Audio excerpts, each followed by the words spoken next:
C'est ça la problématique essentielle, c'est ce que nous avons dit. Ouais, c'est une manière de casser la lutte.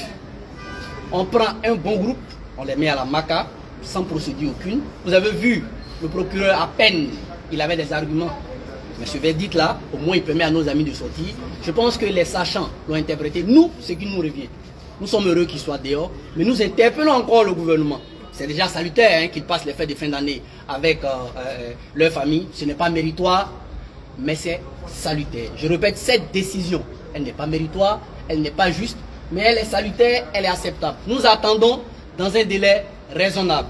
Nous allons encore reprendre les démarches auprès de nos autorités pour qu'ensemble, ce débat-là soit posé officiellement afin que nous trouvions une bonne fois pour toutes une solution définitive à cette crise du doctorat qui, je répète, n'honore pas la Côte d'Ivoire. Aujourd'hui est un jour de honte. Aujourd'hui est un jour de honte, excusez-moi. C'est un jour de honte. Nulle part. On a l'impression qu'il y a des règlements de comptes qui sont en train d'être faits sur les docteurs.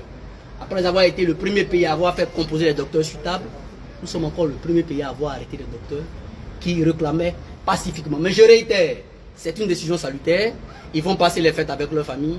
Nous espérons que d'ici peu, il y aura une lucane officielle pour qu'on échange enfin sur ces solutions-là qui vont permettre à l'élite de servir la nation. Est-ce que si éventuellement il n'y a pas de suite, vous continuez la lutte ou bien vous allez vous arrêter? À chaque jour suffit sa peine. Il y aura une suite. Je pense que toute la mobilisation au niveau de la société civile, au niveau des parents d'élèves, au niveau des personnes même qui, excusez-moi, n'ont rien à voir avec le corps enseignant, il y a eu plusieurs interpellations. Si vous lisez tous les communiqués ont appelé à la libération des docteurs et à l'ouverture officielle des débats. Nous voulons saluer toutes ces organisations qui nous ont apporté leur soutien de manière directe ou indirecte.